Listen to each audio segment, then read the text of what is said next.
ഇപ്പൊ അവള് വിവാഹം കഴിഞ്ഞു പോയിട്ടും പുറകെ നടന്ന എന്റെ കൊച്ചിനെ ദ്രോഹിക്കാനാണ് ഉദ്ദേശമെങ്കിലേ എന്താ വേണ്ടെന്ന് എനിക്കും അറിയാം. ഇത് ആന്റിക്ക് തെറ്റിപ്പറ്റിയതാവാനാണ് സാധ്യത.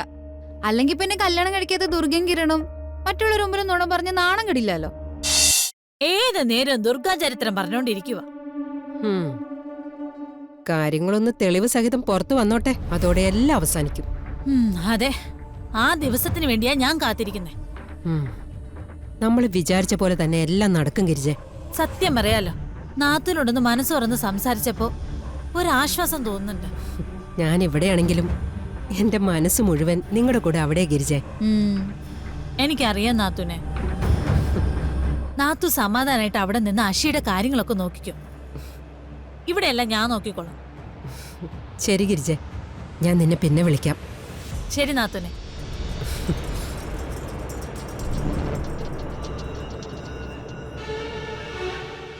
എടി ദുർഗേ, ഈ ആള് കൊള്ളാലോ.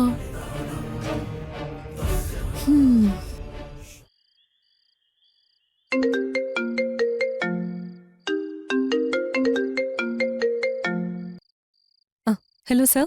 ജഡി, ആ സാമുവലിനെ നമ്മുടെ ആൾക്കാർ ചോദ്യം ചെയ്തിട്ട് വിവരങ്ങളൊന്നും തന്നെ കിട്ടിയിട്ടില്ല. അയാള് കുറ്റമല്ല സ്വയം ഏറ്റെടുത്തോ? എക്സാക്ട്ലി അത് തന്നെയാണ് സംഭവിച്ചിരിക്കുന്നത്. അയാൾ മേനോനെ കുറിച്ച് ഒരൊറ്റ അക്ഷരം പറഞ്ഞിട്ടില്ല. ഒന്നുകിൽ മേനോനെ ഭയന്നിട്ട്, അല്ലെങ്കിൽ മേനോൻ അയാളെ എങ്ങനെയെങ്കിലും രക്ഷിക്കുമെന്ന പ്രതീക്ഷയിലും മിണ്ടാതിരിക്കുന്നു. ഇതില് രണ്ടാമത്തേത് പൊളിക്കാൻ സാധിച്ച സാമുവല് കാര്യങ്ങൾ പറയാൻ സാധ്യതയുണ്ട്. എല്ലാ വഴിക്കും ശ്രമം നടത്തുന്നുണ്ട് ജഡി. എന്തെങ്കിലും അപ്ഡേറ്റ് ഉണ്ടെങ്കിൽ ഞാൻ ഉടനെ അറിയിക്കാം. ശരി സർ. പിന്നെ മറ്റൊരു കാര്യം, ജയശ്രീയുടെ അന്വേഷണത്തിൽ ലഭിച്ച എവിഡൻസുകൾ അടങ്ങിയ ഒരു ഫയല് ജയശ്രീ സൂക്ഷിച്ചു വച്ചിട്ടുണ്ടായിരുന്നു എന്നൊരു വിവരം കിട്ടിയിട്ടുണ്ട്. അങ്ങനെ ഒരു ഫയൽ ഉണ്ടായിരുന്നത് മേനോന്റെ കയ്യിൽ കിട്ടിയെന്നാണ് സർ അറിയാൻ സാധിച്ചത്. ഇനിയൊരെണ്ണം അമ്മ സൂക്ഷിച്ചിട്ടുണ്ടെങ്കിൽ അതെന്തായാലും വീട്ടിലില്ല. അത് ഉറപ്പാണ്. അതെ സർ, ഞാൻ വീട്ടിലെല്ലായിടത്തും നോക്കിയതാ. എന്തായാലും ഒന്നുകൂടെ നോക്കാം. പ്രതീക്ഷിക്കാത്ത ഏതെങ്കിലും ഒരു സ്ഥലത്ത് ഏതെങ്കിലും ഒരു ഹിഡൻ സ്പേസ് സെറ്റ് ചെയ്ത് ഇനി എങ്ങാനും അമ്മ ഒളിപ്പിച്ചിട്ടുണ്ടോന്ന് നോക്കാം. അല്ല, കിരൺ അവിടെ ഉണ്ടായിരുന്നതല്ലേ? അങ്ങനെ എന്തെങ്കിലും ഉണ്ടായിരുന്നെങ്കിൽ കിരൺ നോട്ട് ചെയ്യാതെ പോവില്ലല്ലോ. അവിടെ ഇല്ലെന്ന് തന്നെയാണ് സാർ എന്റെ ഒരു നിഗമനം.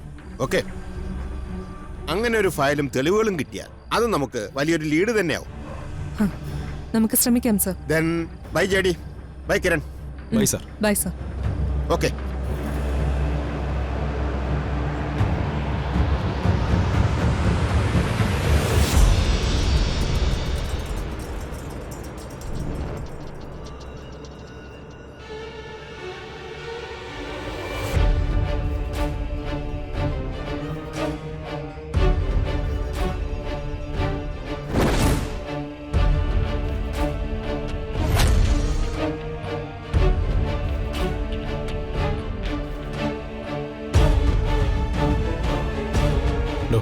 താനിങ്ങനെ നിരാശപ്പെടേണ്ട കാര്യമൊന്നുമില്ല.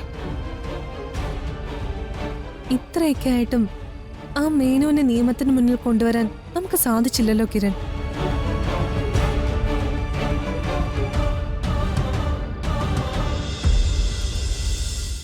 നമ്മൾ അവനെ നിയമത്തിന് മുന്നിൽ കൊണ്ടുവരിക തന്നെ ചെയ്യും. അതെ, എന്റെ അമ്മ എനിക്ക് നഷ്ടപ്പെട്ടതിന് കാരണം അവനാ.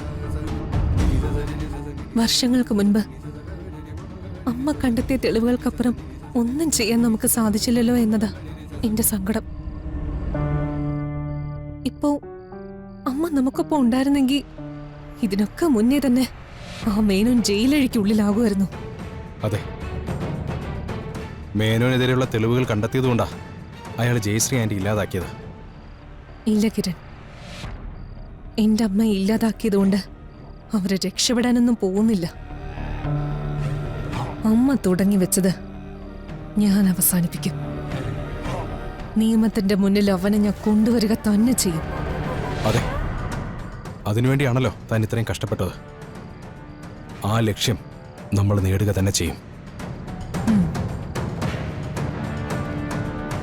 അമ്മയുടെ ലക്ഷ്യത്തിലേക്ക് ഇനി അധികം ദൂരമില്ല കിരൺ. ഈ നാടിന് തന്നെ വിപത്തായ മേനോനെ നമ്മൾ എത്രയും വേഗം നിയമത്തിന് മുന്നിൽ കൊണ്ടുവരും. എന്റെ അമ്മയ്ക്ക് വേണ്ടി ഞാൻ ചെയ്യുന്ന കടമയത്. തൻ്റെ ഒപ്പം ഞാനുണ്ട്.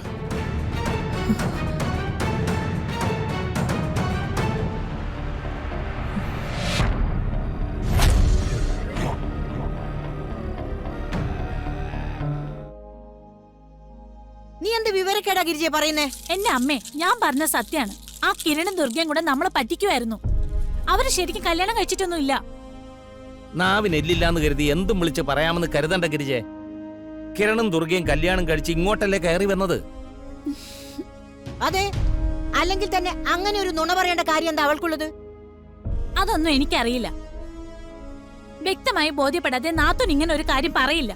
അതെനിക്ക് ഉറപ്പാ. പിന്നെ നീയും നിന്റെ ഒരു നാത്തൂനും. കുറെ നാളായി നിങ്ങൾ രണ്ടുപേരും കൂടി എന്റെ കൊച്ചിനെ ദ്രോഹിക്കുന്നത്. ഇപ്പൊ അവള് വിവാഹം കഴിഞ്ഞു പോയിട്ടും പുറകെ നടന്ന എന്റെ കൊച്ചിനെ ദ്രോഹിക്കാനാണ് ഉദ്ദേശമെങ്കിലേ എന്താ വേണ്ടെന്ന് എനിക്കും അറിയാം. ഇത് ആന്റിക്ക് തെറ്റിപ്പറ്റിയതാവാനാണ് സാധ്യത. അല്ലെങ്കിൽ പിന്നെ കല്യാണം കഴിക്കാത്ത ദുർഗയും കിരണും മറ്റുള്ളവർ മുമ്പിൽ നുണ പറഞ്ഞ് നാണം കിടില്ലല്ലോ. ആ, ആള് ദുർഗയല്ലേ, അപ്പൊ പിന്നെ എന്തെങ്കിലും ഉടായിപ്പ് പ്ലാൻ ചെയ്ത് വെച്ചിട്ടുണ്ടാവും. എന്തിനാ ഗിരിജെ നീ എന്റെ പാവം മോളെ കുറിച്ച് ഇങ്ങനെയൊക്കെ ഓരോന്ന് പറയുന്നത്? അവൾ എന്ത് തെറ്റാ നിന്നോട് ആ, ചെയ്തത്?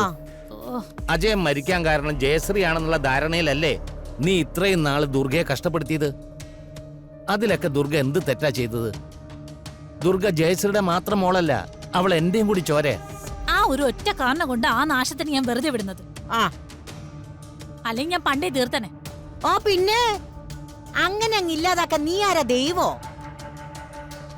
ചുമ്മാ പേടിപ്പിക്കല്ല ഗിരിജയെ, പോ.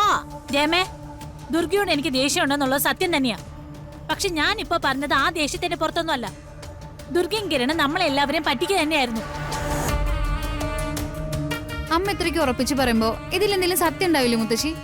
അങ്ങനെ ചിന്തിക്കേ. നിന്റെ അമ്മയെ എനിക്കറിയാവുന്നത്ര നിനക്കറിയില്ലല്ലോ. ഹാ, ആരോടെങ്കിലും ദേഷ്യം തോന്നിയാൽ അവരെ തോൽപ്പിക്കാൻ ഇവൾ എന്തും ചെയ്യും. അതുപോലൊരു നുണക്കഥ മാത്രാണിത്. അതെ, അല്ലാതെ ഒരു കല്യാണ നാടകം കളിക്കാൻ മാത്രം കുരുട്ടുബുദ്ധി ഒന്നും ദുർഗയ്ക്കില്ല. ശരി, നിങ്ങൾ രണ്ടുപേരും അങ്ങനെ തന്നെ കരുതിക്കും.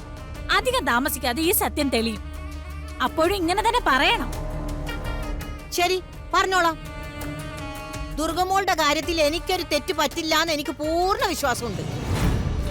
ഈ വിശ്വാസം പലതവണ തെറ്റിയതാണെന്നുള്ള കാര്യം എന്റെ അമ്മ മറക്കണ്ട. ആ, നീ വാടി അഞ്ചു, ഇവർ രണ്ടുപേരോട് ഒന്നും പറഞ്ഞിട്ട് ഒരു കാര്യമില്ല. തെളിവ് സഹിതം ബോധ്യപ്പെടുമ്പോ രണ്ടും വിശ്വസിച്ചോളൂ. ആ, വാ. ചെല്ല് ചെല്ല്.